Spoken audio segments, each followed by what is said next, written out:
Hello, everyone. I'm here today with incredible Tara Stiles. I was very blessed that she managed to squeeze me into her busy schedule. I know you're a very busy woman, Tara. Thank you very much for accepting to have a little chat with me. Oh, of course. And everybody's busy. We all fill our time with all kinds of stuff. So I'm just grateful to be here with you hanging out. So thank you so much. Thank you. I wanted to talk to you and kind of broadcast because I've got a lot of people that I know here in London, and I have a lot of people in Brazil as well that know about you. But I wanted to chat to you so people get to know you a little bit more and also know about your new book, because I've got your Make Your Own Rules cookbook here at home as well that I use quite a lot as well. So I wanted to show everyone a little bit about you. So let's get started. Tara, talk to me a little bit before you were the yoga teacher that we know today. So how was your childhood and teenage years? Why are you so in touch with yourself? Well, I think it was so cool. Right before this live, we were just chatting about our grandmothers who are both still around and 90 years old and doing their things and all these passions. And that's how I grew up as well. So I think we have a lot in common. We have to keep this conversation going. But, you know, I grew up in a tiny rural town, spent lots of time outside. You know, my parents at the time, I didn't appreciate that they were doing all the things like growing their own food, and you know, we recycled everything. We didn't waste anything. And it was sort of just the way of life. They built this really cost-effective passive solar home. So we basically didn't have an electric bill. And I learned about, you know, electricity and how it'd be nice to have, you know, energy efficient. But if that's not an option, you just do this. And so now that all this stuff is, you know, really mainstream, and, you know, wellness wasn't even a thing back then, or at least in industry, there was no wellness products, you know. So yeah, I guess I have my whole family to thank for creating me this way. And I always thought I would sort of get out of there as soon as I could. The last day of high school, I'd run away to New York City and do anything the opposite of that. But, you know, it turned out to be, you know, just exactly the same as my childhood now. Yeah, it's almost like a preparation for the life that, you know, you live right now. And in the way that, you know, usually we mirror what our parents are, you know, teaching us, you know, what to do. We are a little bit of what our parents are today. And it's a good thing that your parents, you know, led this amazing, incredible life. Did they have any influence from other people, or were they just, you know, very conscious about, you know, being simple and clean and eating organic? Yeah, I think that's how they grew up. My mom's family has a farm. So I think, you know, they grew up, it's interesting now that I've learned about Ayurveda, they get up really early and then they come home from the farm around noon and they eat the big meal then. And they go out and do some work and they come back and have a very light dinner and then rest. So kind of living with the arc of the day. I think that they both got that from their families. So it's definitely kind of passed on. And yeah, I completely just took it for granted and said, I'm going to go and, you know, learn everything I can. And you guys are unsophisticated. And I need to, you know, be around people who know about the world and all these things. And yeah, that's all of that is interesting to me too. And I think it's important, you know, to learn and grow and to be around different kinds of people. And I always crave diversity. And I said, you know, I want to have friends from all around the world and I want to see people. And here we are in this one place all the time. And, you know, but yeah, you can't escape it. It's incredible. And how did you get in touch with yoga? What was your first experience, either knowing about yoga or when you got into yoga officially? Yeah, well, I think my first kind of experience, like a lot of, you know, little kids, and I think everybody has this idea of just kind of being in nature and feeling my sort of raw energy and excitement about being in the world, and then thinking, okay, there has to be something that I can do to cultivate that and make this better. So my dad is an engineer and he had all of these strange books like by Einstein and biographies and kind of how electricity works. So I was always kind of peeking around and trying to absorb what I could absorb and putting them into this physical practice. I had no idea what I was doing, but I think that's sort of I share this story with friends to see if there's any clues, and everybody has kind of a similar story, which I think is so cool. And then I got totally lucky. I danced all growing up. And in this sort of pre-professional conservatory program I was in, my ballet teacher who was in New York in the 70s with American Ballet Theater, was interested in yoga then and got into yoga in New York. And so he brought it into our program. And this was kind of before yoga was, mainstream in, programs for the arts and things like that. There wasn't really yoga classes or teacher trainings or things. So that was my first official, I guess, experience. And I was just head over heels in love with this feeling, and just put myself next to this person who was teaching yoga, and this very happy guy, and just wanted nothing from nobody. And he just had this inner glow. And I literally just sat next to him after the class and said, please tell me everything you know. So, my ballet teacher fortunately saw my weird, raw kind of passion and brought me this book, Autobiography of a Yogi. And he said, I really think, this is something you can follow. And I said, I don't know what that means. What do you mean? There's people, where do I find these people who know this practice? But, just slowly started to figure it out by, first going to the place on the back of the book and asking more people and kind of just going along from there. And, I knew this would be something that I would use for my life to feel better and connect. But, my second thought really when I started doing this class was, why don't all my friends do this? This is really the sort of secret to the universe. So we don't feel grouchy and we feel connected and we can be healthy. And why isn't this everywhere? So why are not people talking about it? That's how I felt as well, because I got in touch with the yoga as well. At my first year at university, I did physiotherapy. So one of my teachers was a yoga teacher. So she taught for whoever wanted to come to class. And it was just me and another girl from the class, and it was a class of 40 people. And I was always telling people, why is no one else coming? Why is it only me and the other chick and the teacher? And she was like, don't worry, people will come. Once they realize, how good it is. Later. It was good, pretty good. So when I started doing your yoga, Tara, something very peculiar and something that very makes me really happy about your style of yoga and your, I think, mood is that it's a very creative, very easygoing type of yoga. It's not super, rigid and stressed about, type that you're going to be like, oh my God, I can't do this or I can't do that pose. It can be very daunting to other people. So how do we get in touch with our own ease?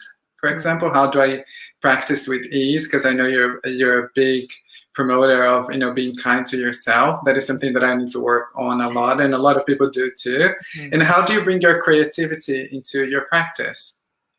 Oh my gosh. Well, I mean, that's what kind of draw me into sharing yoga, really. I tell my friends and family, oh, you got to do yoga. This is amazing. And they would say immediately, I'm not flexible, or, if that's for other people, I don't want to do it. All of these, we all hear it's the same thing today too. So I thought, okay, what's going on? And, the more I got into it, the more I would see, humans are humans, and you get into yoga and all of a sudden the goal is to be really good at yoga. And instead of being really good at yourself. And I think it's so easy to get caught up into that trap of it, especially with the physical aspects of yoga. It looks so hard, and it doesn't have to be hard. And, I think the beauty of once you allow yourself to do all of the yoga things, but forget about the pose as the goal, have the goal be about connecting to yourself and feeling better, then all of a sudden you have a great time.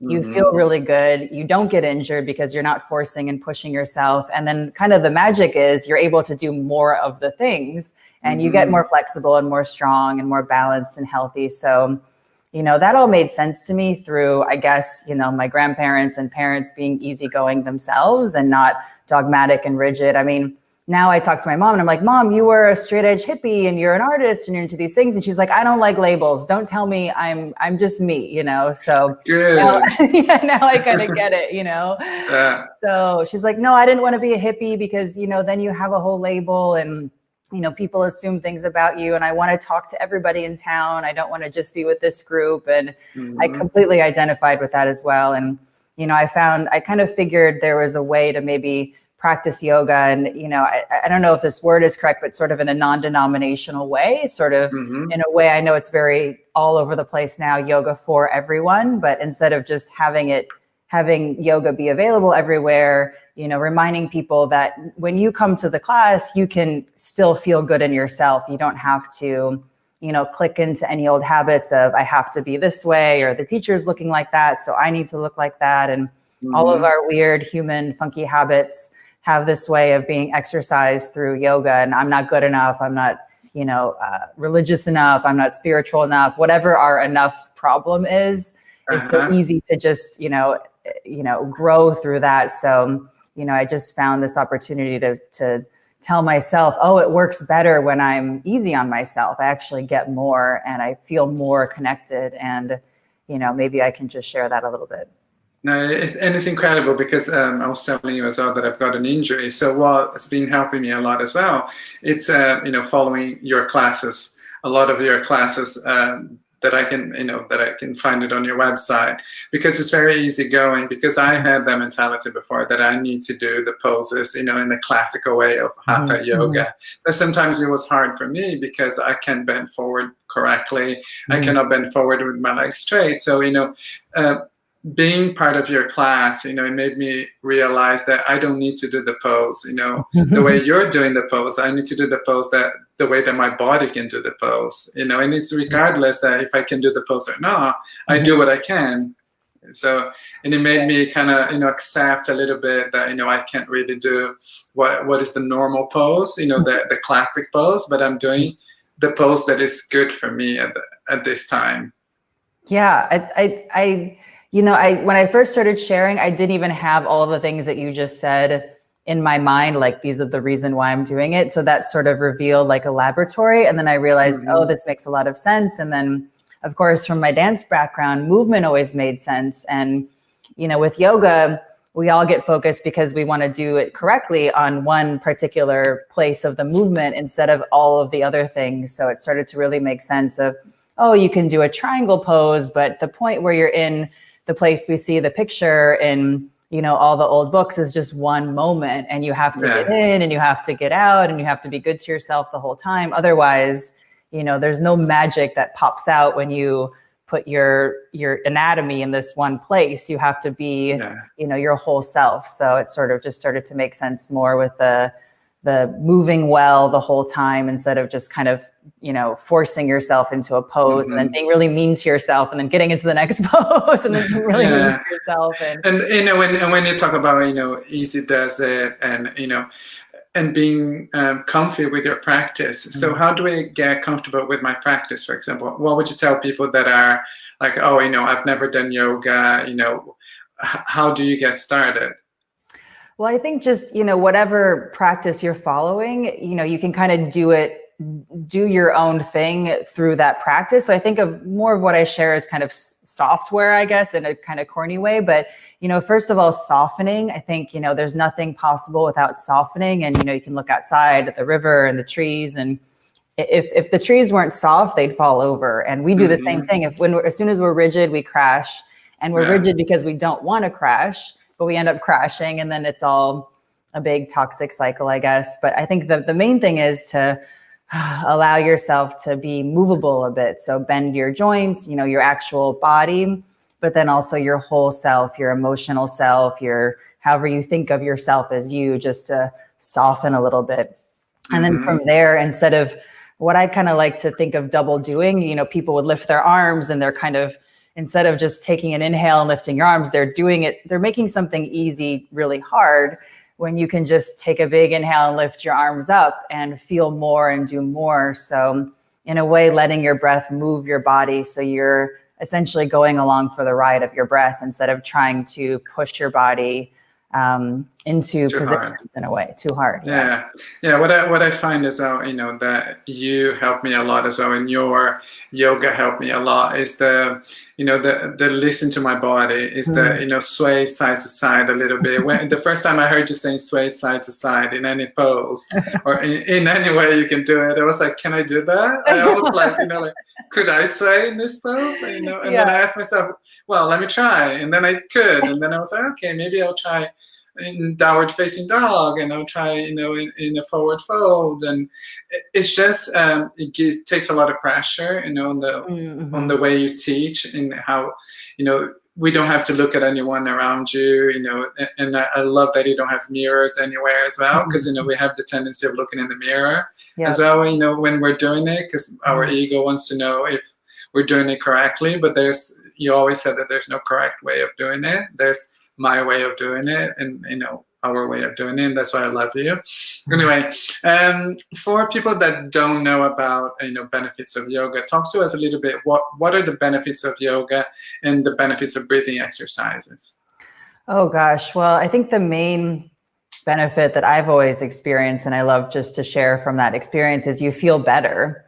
You always feel better. So whatever's going on, it'll get better from there, whether it's a physical, back pain or shoulder pain or some kind of real specific problem, or just general stress or anxiety, or, feeling cluttered, whatever it is. Yoga has this way of allowing you to slow down and connect with yourself. So your body can repair and have time to do that, as best as it can.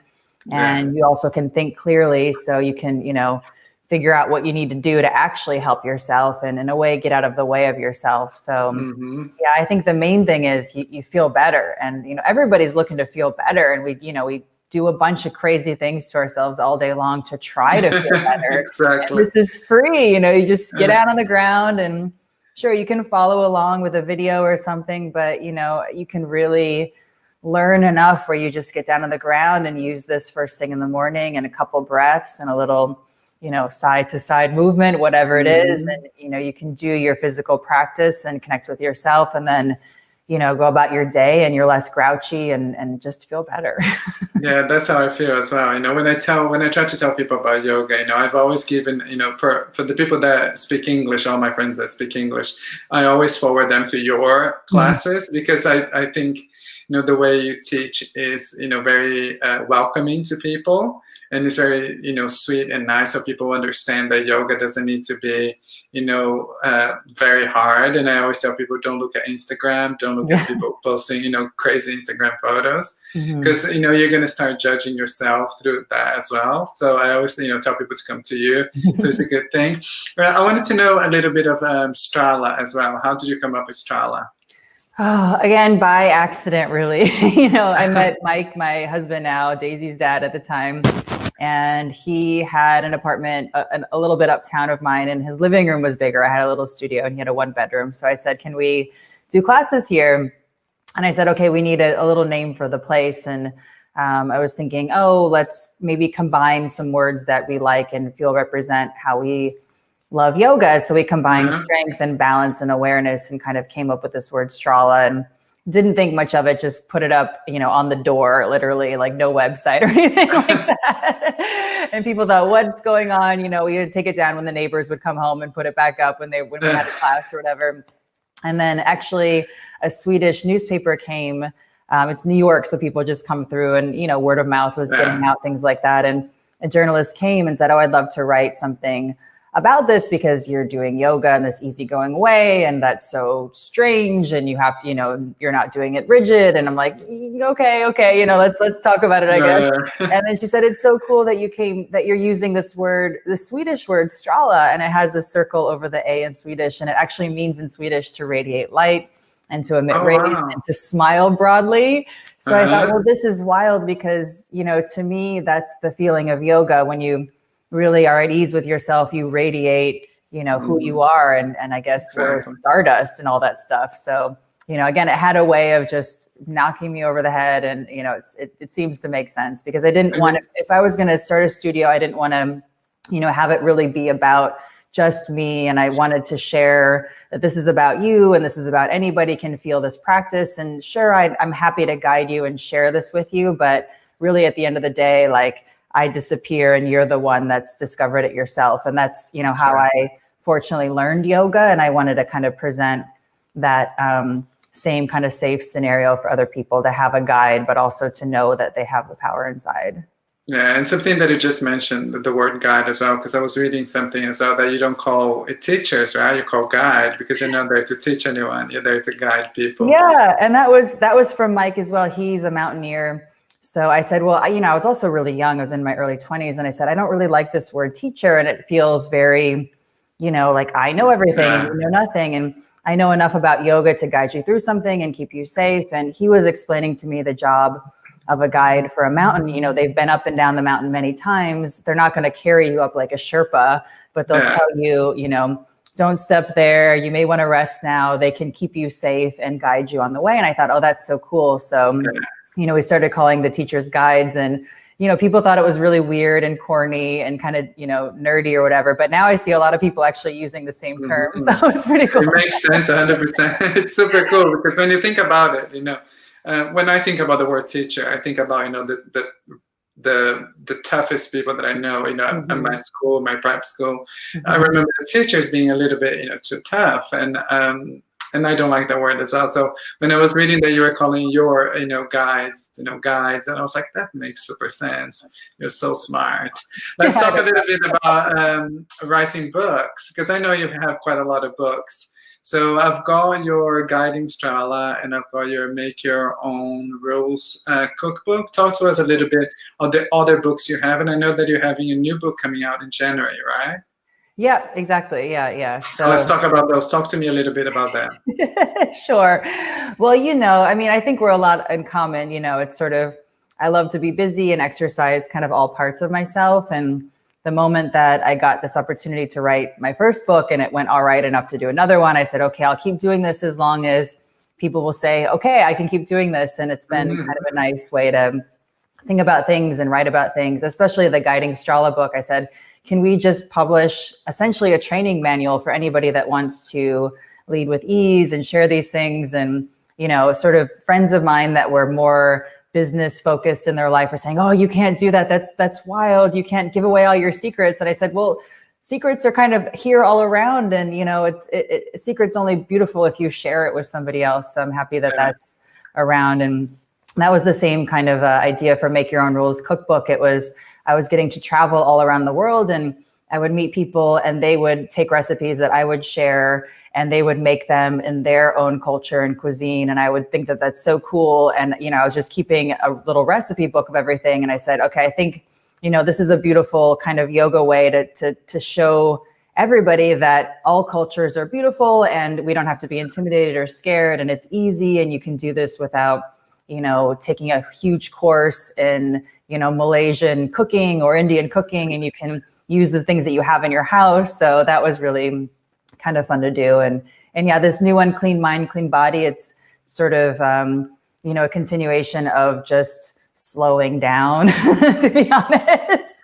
And I think hopefully where we all kind of, a lot of us are, in the world right now, thinking about, incorporating all of the wellness things without being unwell ourselves. So, just being now what people call the wellness industry, I guess being a part of that for a while and seeing the kind of manic nature of it and the overly, busy nature of it. And in New York, people, would go to a Pilates class and a yoga class and an acupuncture session and a green juice, and all in like the same 3 hours, and none of it has time to soak in and work in a way. So in a way, it's really hopefully permission to, learn a little bit about a lot of the East Asian cultures and the things that we can do at home and very cost effective, and make it easy for people to dive in and have a bit of a program where you can, clean yourself out and your home and your mind and your body and your spirit, and just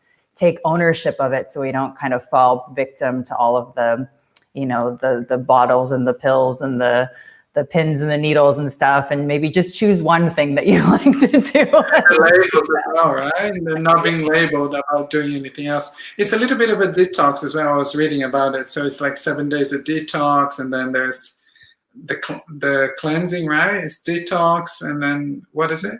Yeah, there's a bit of a 28-day program to take people through, mental exercises and journaling and meditation and yoga and Tai Chi and some home shiatsu and Ayurveda. And it seems like a lot when I'm saying it, but really the goal is just to have these things and know that they're out there, but they're easy. And, the favorite thing I learned about Ayurveda from interviewing, experts that that called me back when I was able to interview people is that, I asked a question that I thought I was going to get in trouble for was, do I have to become an expert in Indian cooking to do Ayurveda?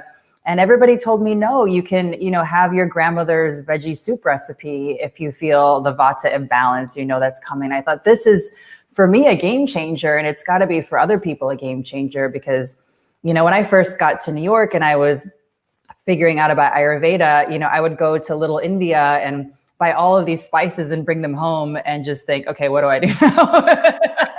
It looks really cool before. And, I learn a little bit more and use a bit more, and, and that became really cool. But also I think not abandoning who you are and who your family is, and then learning from other cultures and integrating it more, I think is a much more peaceful approach than, deciding you do yoga now and you want to just forget everybody that came before you in your life, and you dress differently and act differently and all these things. So it's, my attempt at being a little bit more holistic about all of this stuff. Yeah, holistic, and the whole approach of no label, and also, ease, everything with ease, right? So you don't need to be cooking every day with turmeric. You don't need to be cooking every day the same thing as well. And for example, I'm Brazilian, right? So we cook a lot with garlic. Everything in Brazil is with garlic, and I love garlic. But of course, I don't eat garlic every day because I live in England, so I have a little bit of English food as well and other foods. But I think the no label, and I can't wait to have the book as well, because I think it's going to be amazing to have a little bit of a guide step by step as well in how to do. And I didn't know you were talking about Ayurveda as well, because I love Ayurveda. I did a course in the Bahamas. Oh wow! The Shivananda, the Shivananda school. So they have a retreat in the Bahamas, and I went there and I spent some time there. That's when I got to know Ayurveda right there, and I fell in love as well. So I love it as well, and I've got turmeric everywhere in my home. Yeah, me too now. I do all sorts of turmeric. Yeah, it's good. Also, I wanted to ask you, how do you give any tips for someone who wants to start yoga? For example, let's say if I come to you and I say, Tara, never done yoga, but I want to get started. What would you suggest someone to get started? Yeah, well, I think first of all, just knowing that it's in you already, it's simple, and you just got to get on the ground. I think so many people, you can buy all the stuff first, but buy all the stuff later if you want to get the stuff, great. But first, just get on the ground, your rug, your wood floor, whatever is going to work just fine. And, stay easy, connect with your breath. And, of course, there's lots of resources now. I think almost too much where people can, look at something and say, well, that's not me. I'm going to close my computer and not do yoga, or go to a class and say, that's not me. Forget about it. And I know this sounds maybe a little crass, but because there's so much, I kind of think about it like shopping in a way. Like you go to the grocery store and you select the vegetables that you like, even though eggplant is good for you. If you don't like it, you can get broccoli and you're going to be fine. So I think that's important with yoga too. And it's sort of like if you go to a Kundalini class and you're like, I don't want to hyperventilate and breathe like this, I want something more active, then, you can, say, this is great. This is here if I wanted another time, and I can go and find something. And whatever you dive into, don't lose yourself. I think that's the most important thing. I think it's so easy to, just get completely lost. And especially if you have a teacher that's a really strong presence and isn't telling you to come back to yourself, it's so easy to say, well, whatever they say, I'm going to hook, line, and sinker, do everything and follow them to the end of the world and jump off the bridge and the whole thing. But exactly. Yeah, yoga has this way of, turning our common sense off. And so if you can stay with yourself and get on the ground and stay soft and easy, then give it a go. And it's easy to find everywhere. So, and I'm easy to find everywhere, but, I think it's, that was my next question as well. Where do people find you? If they want to come in, because I know you have a website where people can sign up and see all your classes, right? Yeah. So we finally got our act together because there's no travel this year. So we've had a lot of classes and even our trainings and workshops online for several years. And we finally up to the technology side. So now there's a Strala Yoga app. So in all of the Apple Store, I didn't know that, the Strala Yoga app. I'm going to download it. Yeah, it just started a few months ago, actually, and it's been going really well. And it's really cool. We have an interface on the web so people can comment if they want to comment. So all the technology is cool, or you can just, put it on your Apple TV or wherever you do it. All of the things are there now. So it's, 50 devices, they work on all of them. So, the timing seems right for that. So we have that. And, yeah, I started making YouTube videos back in the beginning of YouTube just for something to do and to share with my friends. But that for me kind of turned into meeting people in real life and kind of getting busy with, people I could touch and squeeze and hold and all of that. So I love YouTube as well still, but most of the things we're kind of doing now are on the app, so we can have more of a focus group and, have longer classes and trainings, workshops. But we have classes every single day of the week live. We just do them from our home, and we have all of our classes we filmed for the last, I guess, 10 years now. So, which is fun. So we have, I like to work with different filmmakers, and obviously like you being creative, like we all are, using our imagination to put things together that look beautiful and, stay connected with everybody as we're doing now. So. It's incredible because so people can go to the strala.com, right, to see all the classes. They can stralayoga.com. You have your website, Tarastiles.com, that people can find out about you as well, and they get directed to Strala as well. Yeah, I finally got a website, because I really didn't want anything to be about me for so long. And I think it was the publishers I was working with forever said, you have this little page on the Strala site about your books, but, can you please just, have a website with your name on it? And I said, okay, fine, as long as it doesn't look too corny or cheesy or whatever. It looks amazing. You know what it looks amazing. I know what you mean. You present yourself in a way that you feel. So exactly.